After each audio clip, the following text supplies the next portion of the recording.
Hello friends, আমার এই নতুন ব্লগে সবাইকে স্বাগত জানাই। কিছুদিন আগে একটা উইকেন্ডে ছুটি কাটাতে আমরা চলে গিয়েছিলাম কলকাতা থেকে মাত্র 5 ঘন্টা দূরে খুব সুন্দর একটা রিসর্টে। আর সেই রিসর্টটা ছিল পুরুলিয়ার গড়পঞ্চকোটের কাছে পাঞ্চেত রেসিডেন্সি। তবে এবারে আমরা গিয়েছিলাম বাসে করে। সেখানে আসানসোলে নেমে সেখান থেকে এদের নিজস্ব গাড়ি করে আমরা এই রিসর্টের ভেতরে চলে গিয়েছিলাম। আজকে আমার এই ভিডিওতে আমি যতটা পারবো তোমাদেরকে এই রিসর্টটা ঘুরে দেখানোর চেষ্টা করব আর ডিটেলসগুলো দেওয়ারও সব চেষ্টা করব।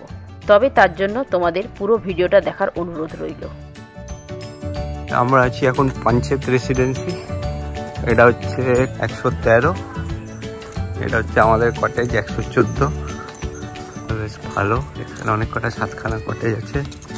পেছনে একটা পাহাড় বেশ সুন্দর, মনে হচ্ছে সানসেট দেখা যাবে, বেশ সুন্দর ভালো ছবি উঠবে।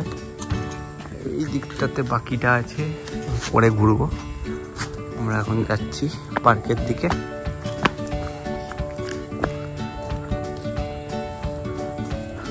বেশ সাজানো গোছানো প্রপার্টি। এখানে বসার জায়গা আছে।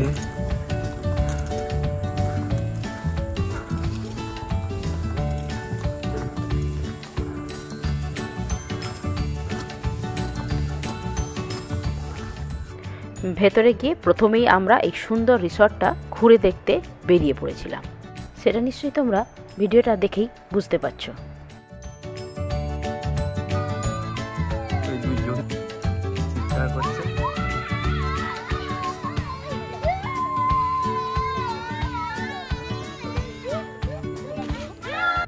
চারপাশে পাঞ্চেত পাহাড়ে ঘেরা এই রিসর্টটা সত্যি মনটাকে খুব ভালো করে দেয়। এরপরে আমরা ধীরে ধীরে এগিয়ে এদের অন্য অন্য কটেজগুলো দেখতে চলে যাই। এই কটেজগুলোর নাম তেলকুপি।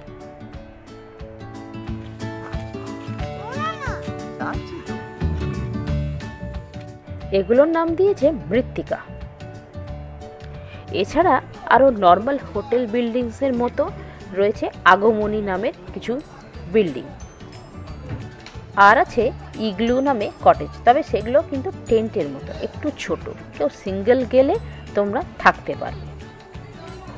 এই কটেজগুলোর রেটও কিন্তু আলাদা, তোমরা অনলাইনে প্রাইসগুলো দেখে নিও। আমরা যেটাতে ছিলাম এগুলোকে বলা হয় বাঞ্জারা হাট। এগুলো একটা ফ্যামিলির জন্য এনাফ,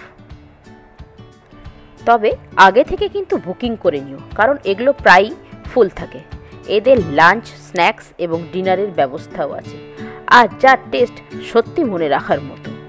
আবার রাত্রে কটেজগুলো দেখো, দেখতে অনবদ্য লাগে।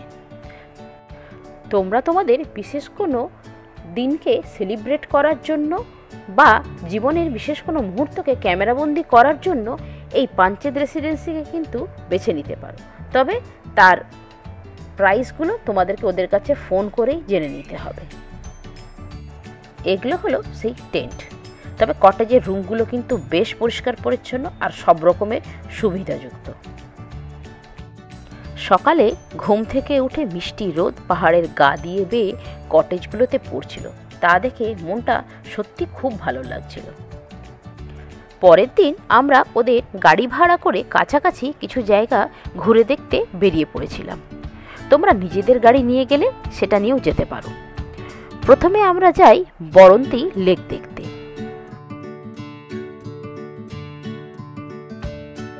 সেখান থেকে যাই গড়পঞ্চকোট মন্দির আর শ্রী শ্রী জয়চণ্ডী মাতার মন্দির ঘুরে দেখার জন্য। এই মন্দিরটা যেতে তোমাদেরকে একটু ট্রেক করতে হবে, কিন্তু বেশ ভালোই লাগবে। আর ওপরে গিয়ে মন্দিরের ভিউ এবং তার চারপাশের ভিউ সত্যি খুব অসাধারণ।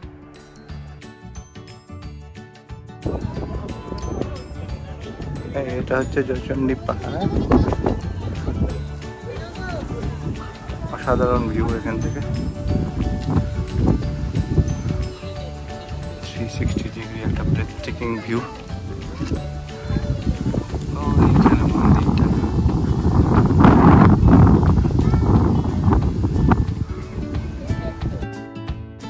এই মন্দিরগুলো দেখে আমরা পাঞ্চেত রেসিডেন্সিতে ফিরে আসি। পরের দিন সকালবেলা নিজেদের বাড়ির উদ্দেশ্যে রওনা দিই। আশা করি আমার এই ভিডিওটা থেকে তোমরা যারা পাঞ্চেত রেসিডেন্সি আসতে চাও তারা কিছুটা হলেও ইনফরমেশন পাবে। আজকে আমার এই ভিডিওটা এই পর্যন্তই। ভালো লাগলে প্লিজ লাইক করো, আর কোনো কিছু জানার থাকলে কমেন্ট বক্সে জানিও। Thank you.